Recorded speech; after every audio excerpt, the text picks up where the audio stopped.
Hello and welcome to Trading Education Blogs. As usual in our day trading strategy videos, we're going to be specifically talking about this, improving your ability to pick winning trades. Now you could either find them on the blog itself or you could scroll down on the website and you'll always see some sort of post from me, Pete Renzulli. You'll see that in there. That is the daily game plan for the day. And these are actually the stocks that we trade in our daily trading, but as well as these are the stocks that we discuss in our morning meeting, our morning game plan meeting. So specifically, these are all the stocks that we review in the meeting, and each of these videos are going to cover one of the stocks. And in this particular video, we're going to cover everybody's favorite stock right now, other than Apple. We're going to cover how to trade Tesla today, and specifically day trade it, obviously.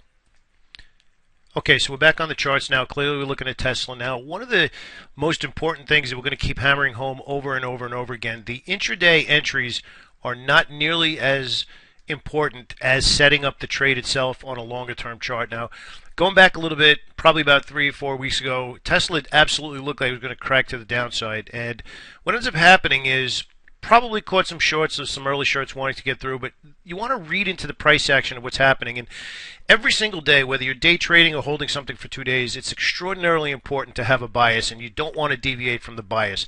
But what's more important is, and this is going to sound really corny, but it's absolutely the truth, you want to start to learn to read between the lines. You want to see the whole song and not just the individual notes or the individual candles.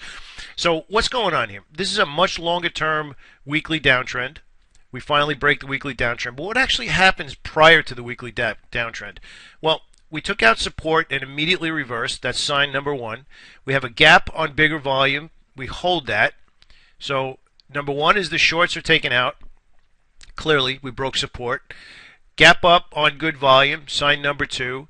Consolidation, so that's actually good. We don't sell off after the gap. Follow it by another gap, which actually finally breaks this long-term support. Now, at this point here, we're only above the 50-period moving average. So short-term, we have a potential change of trend. It doesn't become a complete change of trend where we would change our bias from wanting to be short the stock, even on a day trading scenario, into a longer-term one until we get either the 20-period exponential moving average crosses, or if you're using the old school trend lines, you get a push through there and then you hold the support level in this case now because it's actually on the other side. And we actually end up getting both at exactly the same time.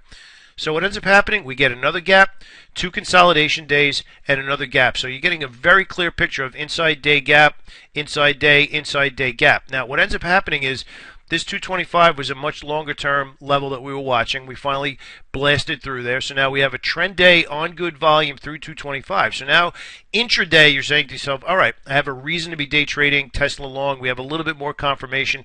We're getting an expansion in volatility on the upside and some contraction on the downside, if not just outright inside candles. Now flash forward to over here, we actually end up getting earnings, where earnings was way up here at 237 after hours.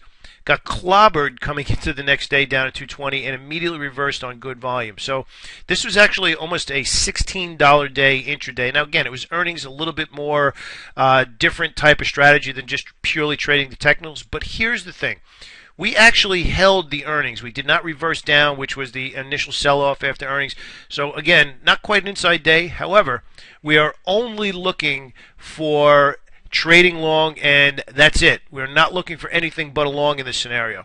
So the last 2 days are really what I want to focus on, which if I could zoom these back out here, you are now coming into the day on both of these days saying I only want to be long, but we are now only going to be focusing on the most recent day and how we actually traded it. Now, 240 has been a significant level that it hasn't been able to break through, and you can see it here a little bit more clearly on the daily chart. We pushed up, got rejected, pushed up, got rejected, traded up here after hours on this day, which ultimately led up to this huge push down.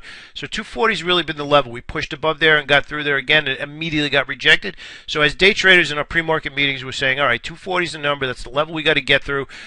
So there's two things here. We only want to be long, all confirmed by the longer term price action I just described, and now we held the earnings push to the upside. So coming into today, coming into this day, and this is an evergreen setup. It doesn't matter. We're not specifically talking about the day. It's really more setting up the trade.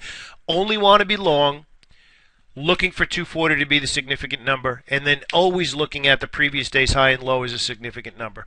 So what I'm going to do first here is draw a trend line at the previous day's high. So now we have significant reference points. And this one here is the opening price. So regardless of what happens during the day now, here's the first 15-minute candle. First 15-minute candle is a little bit wiry, for lack of a better way of putting it. It's not clean, right? But that doesn't make a difference. What makes a difference is we are now only looking for a long. So if you're looking for a long and stock bottoms out and we haven't found anything to do, it's no big deal to drop down to a lower time frame to manage risk, not to change where you want to be long or short, to manage risk. So let me pull this over a little bit here, and you can see clearly, sorry about that, we get a really nice inside candle at 1, 2, 3, 4, the fifth 5-minute candle. So we're roughly looking at 10:50 here, so about 20 minutes into the day, 9:55. Clearly consolidating, clearly making a lower high, and within that time frame now we also have the opening price that we're looking at. So we're looking at two things here. We only want to be long.